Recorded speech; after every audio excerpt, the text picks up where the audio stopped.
कसं बघता तुम्ही या सगळ्यांना? काय आहे की आम्ही सुरुवातीपासून या बिलचा विरोध करत होता आणि काल दिवसभर जे भाषणं झाली, जे विरोधात आणि जे समर्थनात जे भाषणं झाली, त्याच्यातून एक गोष्ट स्पष्ट येतं की फक्त त्यांना एक मुस्लिम समाजाचा कोणता इश्यू आपल्याला घेता येते ज्याच्यामध्ये अजून काही कॉन्ट्रोवर्सीज निर्माण होतील. आता मी मोदी साहेबांना हे सांगणार आहे की ट्रिपल तलाकचा मुद्दा झालेला आहे, CAA NRC झालेला आहे, औरंगजेब संपलेला आहे, आता हे वक्फ बोर्डाचं आहे. आता तयारी करा, दुसरा कोणता बिल आपण आणणार आहे जे मुस्लिम समाजाच्या विरोधात असणार आहे.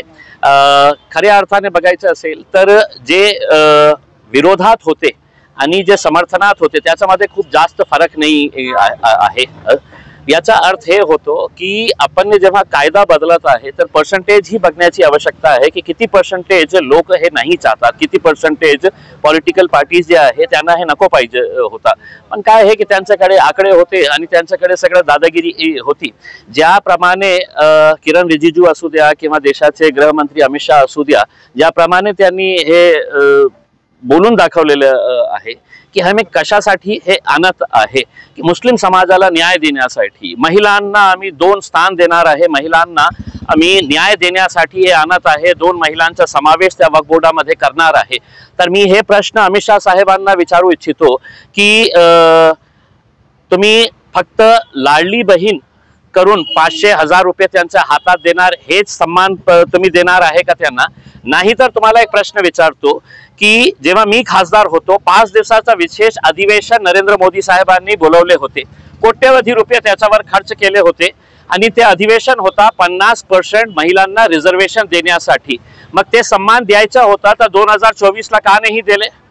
जे महिलांना स्थान द्यायचं होतं ते 2024ला का नाही दिले?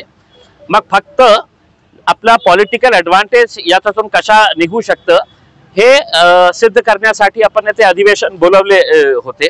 आज या बिलने सगळ्यात मोठा फरक जे पडलेला आहे हे आहे की आता वक्फ बोर्डची जे इम्पॉर्टन्स होती, वक्फ बोर्ड जे निर्णय घेणार होतं त्यांच्यावर कलेक्टर महाशयांना आणून बसवण्यात आलेला आहे. आणि आता कलेक्टर साहेबांनी सांगितलं की हे बिल्डिंग आमची आहे आणि वक्फ बोर्डाने सांगितलं की हे बिल्डिंग आमची आहे. तर कलेक्टर साहेबांचं जे फरमान असेल ते फरमान मान्य धरण्यात येईल आणि त्याच्यानंतर वक्फ बोर्डाने हायकोर्टामध्ये लढावे, सुप्रीम कोर्टामध्ये लढावे. आता त्यांचं हे म्हणणं आहे की आपण अपील करू शकतो किंवा रिव्ह्यूसाठी आपण जाऊ शकतो जे आपल्याला काही निर्णय आपल्याला मान्य नसेल तर.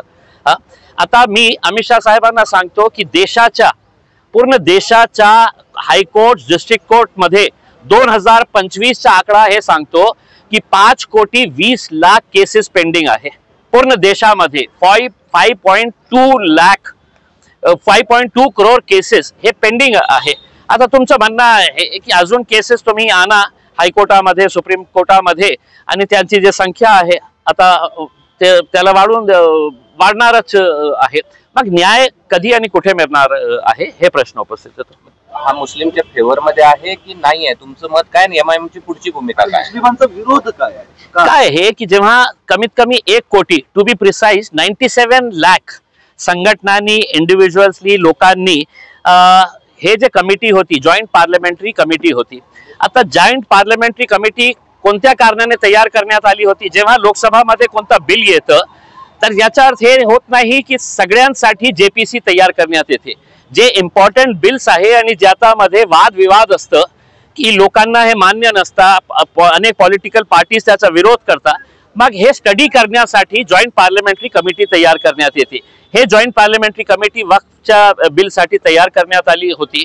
25 राज्यामध्ये त्यांनी फिरले, 97 लाख लोकांचे आवेदन त्यांनी घेतले, चर्चा केली, तासनतास त्याची चर्चा झाली आणि त्याच्यानंतर कमीत कमी 1000 पानाची रिपोर्ट त्यांनी सबमिट केली, आपल्या रिकमेंडेशन्स आणि त्यांना जे अमेंडमेंट्स पाहिजे, जे बिलामध्ये अमेंडमेंट्स पाहिजे होतं ते रिपोर्ट सबमिट केल्यानंतर सरकारने काय केलं, ते पूर्ण रिपोर्ट जे आहे ते कचऱ्या कुंडीत टाकले आणि त्यांचं म्हणणं होतं की आम्ही कॅबिनेटमध्ये बसून आम्ही नवीन अमेंडमेंट्स आणलेले आहे. याचा अर्थ हे आहे की हे सगळं तुम्हालाच करायचं होतं तर JPCचा फार्स कशालासाठी, JPCचं नाटक कशाला केलं तुम्ही?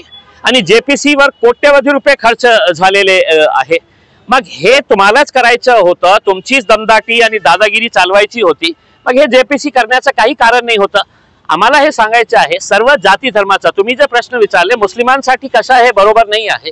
मग मला एक प्रश्न हे आहे की तुम्ही वक्फ बोर्डामध्ये नॉन मुस्लिमला समावेश करत आहे, करा. आणि त्यांचं म्हणणं आहे की जे इंटेलेक्च्युअल नॉन मुस्लिम्स आहे, मी मोदी साहेबांना प्रश्न विचारतो का मुस्लिम समाजामध्ये इंटेलेक्च्युअल्स नाही आहे का? तुमच्यापेक्षा जास्त चांगले इंटेलेक्च्युअल्स आहे समाजामध्येही, त्यांना तुम्ही सामील करा ना याच्यामध्ये.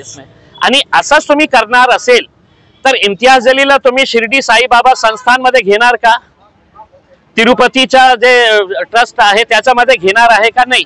सगळ्यांसाठी सिखांचा शिरोमणी अकाली दलचा जे कमिटी आहे, ते बोर्ड आहे, त्याच्यामध्ये शिवाय शिखांचे कोणीही जात नाही, कोणीही परमिशनच नाही आहे बाय लॉ प्रमाणे. मग फक्त वक्फ साठी हे कशाला करायचं आहे? आणि आपण जे पूर्ण पॉवर्स जे कलेक्टरला देण्यात आलेले आहे, याचा अर्थ हे आहे की जे मोठी मोठी जमीन आहे आणि हे मोठी मोठी जमीन जे सरकारच्या ताब्यात आहे आणि सरकारच्या जवळच्या लोकांच्या हातात आहे. आता मराठवाड्याचं उदाहरण दिल्यानंतर तुम्ही फक्त हे आकडे काढा की कोणकोणत्या नेत्याच्याकडे किती वक्फ बोर्डाची जमीन आहे. तुम्ही उस्मानाबाद मध्ये जा, राष्ट्रवादीचे नेते तुम्हाला मिळते. बीड मध्ये जा तर तुम्हाला दुसऱ्या पक्षांचे नेते तिथे मिळतील. मग जालना मध्ये जा, दुसऱ्या पक्षांचे भारतीय जनता पार्टीचे जवळचे जे लोक आहेत त्यांनी हे जमीन हडप केलेली आहे. त्यांना वाचवण्यासाठी आणि दुसरा मोठे मोठे जे उद्योगपती जे मोदी साहेबांचे आणि भारतीय जनता पार्टीचे भक्त आहे, त्यांना हे जमीन आपण कशा प्रकारे लिगली देऊ शकतो याचं हे सगळं बिल होतं. हा सगळा प्रकार फक्त जमिनी हडपण्यासाठी काय हे की बघा, वक्फ बोर्ड म्हणजे असा नाही आहे की आपण 4 मौलाना लोक बसतात आणि स्वतः ते आपला बोर्ड तयार करतं. बोर्ड कोण तयार करतं? तर राज्य सरकार तयार करतं. त्याचा सीईओ कोण असणार आहे ते मुख्यमंत्री तय करतात. त्याचा चेअरमॅन कोण आहे तेही मुख्यमंत्री तय करतात. आणि हे तय केल्यानंतर समजा वक्फ बोर्डामध्ये काही गैरप्रकार झाला असेल, होत असेल, तर वक्फ काउन्सिल जे आहे ते सेंट्रल गव्हर्नमेंटच्या इख्तियारीत येते. आणि ते सेंट्रल गव्हर्नमेंटच्या इख्तियारीत म्हणजे ministry of minority affairs. Waqf board महाराष्ट्राचा असू द्या किंवा कोणत्या दुसऱ्या राज्याचाही असू द्या, ते राज्याच्या मायनॉरिटी अफेअर्स मिनिस्टरच्या इख्तियारीत येतं. मग इथे काही घोल होत असेल, काही अनुचित प्रकार घडत असेल की म्हणजे काही करप्ट प्रॅक्टिसेस होत असेल, तर हे राज्य सरकारला आणि केंद्र सरकारला अधिकार आहे की त्याला नलिफाय करण्याचा, त्याची इन्क्वायरी लावण्याचा. हे सगळं करू शकलं असते. तुम्हाला नवीन कायदा आणण्याचा काहीही कारण नाही आहे. पण आज देशामध्ये तुम्ही चित्र असा प्रस्तुत केलेला आहे की बघा मुस्लिम समाजाकडे किती मोठी जागा आहे. त्यांनी काय सांगितलं आहे अनेक त्यांच्या हे मध्ये की सगळ्यात जास्त जमिनी जे आहे, पहिली रेल्वेकडे आहे, दुसरी डिफेन्सकडे आहे आणि तिसरी वक्फ बोर्डकडे आहे. मी त्याला चॅलेंज करतो की दाखवा तुम्ही कुठे आहे आमची जमीन. फक्त पेपरवर राहिलेली आहे. सगळी जमीन तुम्ही बळकावून घेतलेली आहे. तुमच्या निकटवर्तीय तुमचे जितके नेते मंडळी आहे ते जमीन त्यांनी घेऊन टाकलेली आहे. त्यांचा मोठे मोठे इमारती उभे आहे आणि हे गप्पा मारत होते कल के दिन हमको गरीबों की मदद करना है करके. उसमें कौन सा गरीबों की मदद करने का है? आप आपकी बहन के लिए 500,000 रुपए निकाल के नहीं दे रहे हैं. लाडली बहन इलेक्शन के टाइम के ऊपर बड़ा चीख चीख के कह रहे थे कि हम 2100 रुपये देंगे. इलेक्शन खत्म हो गया, मग अजित दादा कहते की नाही नाही. देवेंद्र फडणवीस बोलतो हो अजित दादाने जे बोललेले आहे बरोबर आहे. म्हणजे फक्त निवडणुकीसाठी आणि दर 1 वर्षामध्ये मुस्लिम समाजाचा काही इश्यू घेऊन. आता तुम्ही सांगा की बुरखाचा हिजाबचा इश्यू आहे का आता सध्या? किती मोठा इश्यू होता. देशाचा सगळ्यात मोठा इश्यू कोणता होता?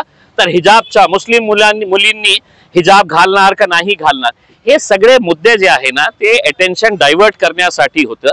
केंद्र सरकार हे करत आहे आणि राज्य सरकार तर जिंदाबाद. औरंगजेब तर आहेच 24/7. औरंगजेब आणलं तर काही शेतकऱ्यांचा मुद्दा घेणार नाही, बेरोजगारीचा मुद्दा घेणार नाही, महिलांच्या सुरक्षेचा मुद्दा घेणार नाही, महागाईचा मुद्दा घेणार नाही. काय तर 400 वर्षापूर्वी औरंगजेबने काय केलं होतं हे मुद्दा आहे जिवंत आपल्यासाठी. नाही, पण एक महत्वाचा मुद्दा असा आहे, तुम्ही म्हणतात की आधी पण नलिफाय करू शकत होतं केंद्र सरकार राज्य सरकार. तुम्ही स्वतः 5 वर्ष वक्फचे सदस्य होते.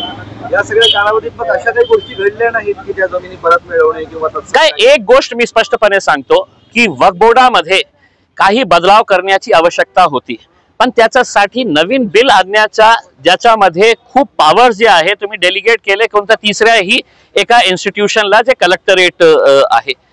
तुम्हाला हे खरी गोष्ट पण आहे की वक्फ बोर्डामध्ये खूप गैरप्रकार झालेला आहे आणि हे करणारे लोक कोण होते तर तेच वक्फ बोर्डाचे चेअरमॅन होते, तेच वक्फ बोर्डाचे मेंबर होते। आता तुम्ही मला सांगा की तुम्हाला सगळं माहीत असूनही तुम्ही त्यांच्यावर कारवाई का केली नाही? मग काय होतं की चेअरमॅन कोणती एक जमीन एका मोठ्या उद्योगपतीला देतं आणि मग मुख्यमंत्री त्यांना बोलवतो आणि हे 4 जमीन जे आहे ना ते माझ्या जवळचे लोकांना द्या करके हे सगळं जे चाललेलं होतं ना याच्यामुळे यांच्यावर कारवाई झाली नाही। कारवाई नियम खूप स्ट्रिक्ट आहे वक्फ बोर्डाचा, त्या नियमाप्रमाणे आपण हे सगळं केलं असतं तर मला वाटत नाही की काही त्याच्यामध्ये नवीन बिल आणण्याची आवश्यकता होती। बताइए वक्फ को क्यों आपका विरोध है, बिल को क्यों विरोध है आपका? जी अकेले मेरा विरोध नहीं है, कल अगर आप देखेंगे तो आंकड़े बता रहे हैं कि जब वोटिंग ली गई है, जब डिवीजन की मांग की गई थी तो अंतर कितना था। सिर्फ 50 खासदार इधर थे तो आपने पूरा का कानून है तो वहां पर ले लिया था करके। और ठीक है, अब उनका साथ देने के लिए टीडीपी के हमारे चंद्रबाबू नायडू साहब है, जेडीयू के नीतीश कुमार साहब है, उन्होंने आज डर और खौफ में मोदी जी का साथ तो दे दिया, लेकिन 4 महीने के बाद उनको इलेक्शन के अंदर जाना है, वहां पे वो क्या सूरत लेकर जाने वाले हैं ये भी है तो एक सवाल रहेगा। अजीत पवार भी नरेंद्र मोदी साहब की गोद में जाकर बैठ गए हैं। ये वही अजीत पवार है जो कहते हैं कि मुसलमानों को मैं कुछ होने नहीं दूंगा करके, मुसलमानों की रक्षा मैं करूंगा करके। तो अजीत पवार सड़क के ऊपर तुम कुछ और कहेंगे और वहां पर जाकर कुछ और बात करेंगे, किसके साथ हाथ में हाथ मिला देंगे करके उसमें। तो इनकी बोलनी और करनी के अंदर बहुत फर्क नजर आ रहा है। अब हो गया है, बिल पास हो गया है, एक लड़ाई रास्ते के ऊपर लड़ेंगे, दूसरी लड़ाई सुप्रीम कोर्ट के अंदर जाएंगे। लेकिन सुप्रीम कोर्ट से भी अब हमें बहुत ज्यादा उम्मीदें नहीं रही। अगर वहां पर अच्छे ईमानदार अगर जज बैठे हैं और वो सुन रहे हैं तो इंसाफ की उम्मीद है। अगर वो जज बैठा है जो रिटायरमेंट के बाद जिसे NHRC national human rights commission का चेयरमैन बनना है या उसे राज्यसभा की सीट चाहिए तो इंसाफ वहां पे भी नहीं मिलने वाला है। और अभी मोदी जी के कार्यकाल के अंदर ऐसे बहुत सारे सुप्रीम कोर्ट के जजेस हैं जो रिटायरमेंट होते ही मोदी जी के पास जाके बैठ जा रहे हैं, अच्छी अच्छी पोस्ट ले रहे हैं और अपना काम चला रहे हैं। बताइए बिल पास होने की वजह से मुस्लिमों पे क्या अन्याय हुआ? देखिए, ये मुसलमानों की जमीनें थी, मुसलमानों की जायदादें थी इसमें। आज हमारे को जो खतरा हमारे ऊपर मंडरा रहा है उसमें ऑलरेडी पेपर के ऊपर आपको हजारों एकड़ जमीन नजर आ रही है। ये जमीनें वापस किस तरह से ली जा सकती है इसके लिए कायदा बनाने की जरूरत थी। इसके अंदर पूरे बिल के अंदर कहीं कोई प्रावधान नहीं है। आपको ताज्जुब होगा अगर कोई मुतवल्ली पहले वक्फ की जमीन को बेचता है, वक्फ की जमीन को पहले बेचता है तो 2 साल की सजा और नॉन बेलेबल ऑफेंस था। अमित शाह जी ने इतने खुश हो गए हैं कि चलो मैं मुसलमानों को तो ये, लेकिन मेरी इनकी जमीनें जो बेच रहा है तो 2 साल की सजा कम करके उसको 6 महीने कर दिए हैं और जो बेलेबल नॉन बेलेबल ऑफेंस था उसको बेलेबल ऑफेंस कर डाले हैं। तो यानी कि आप इससे समझिए, अगर आपको सही मानों में मुसलमानों की अगर मदद करना था तो आपने इस कानून को सख्त बनाना था। आपने पूरे मुतवल्लियों को, पूरे जितने भी बोर्ड के मेंबर धांधलियां किए हैं उनको कड़ी से कड़ी सजा कैसी मिल सकती है, हम उसका सपोर्ट करे होते। लेकिन आपने उसको ना करते हुए उनको ये कहा है कि भैया अब तुम बेचो, जो भी बेचने का है, 6 महीने रहेंगे ज्यादा से ज्यादा बाहर निकल जाने का। और करोड़ों रुपए की जमीन है, आप नासिक की जमीन ले लीजिएगा, आप औरंगाबाद की पूरी जालना रोड ले लीजिएगा, उसमें ये पूरा कैलाश पेट्रोल पंप ये वो जितना भी है ये किसकी जमीन के ऊपर है?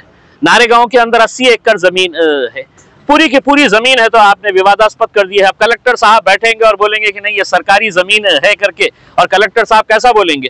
या तो देवेंद्र फडणवीस फोन करेंगे हे जगह आपली आहे बोल आणि त्यांना लढू द्या सुप्रीम कोर्टामध्ये, हायकोर्टामध्ये। तुम्ही असं आता बोलताना असं म्हणाले की रस्त्यावरची तुम्ही लढाई लढणार आहात आणि न्यायिक लढाई लढणार आहात, हा एक प्रश्न। आणि तुम्ही अजित पवारांचा देखील उल्लेख केलेला आहे या सगळ्या संदर्भात, अशा अनेक पक्ष आहेत।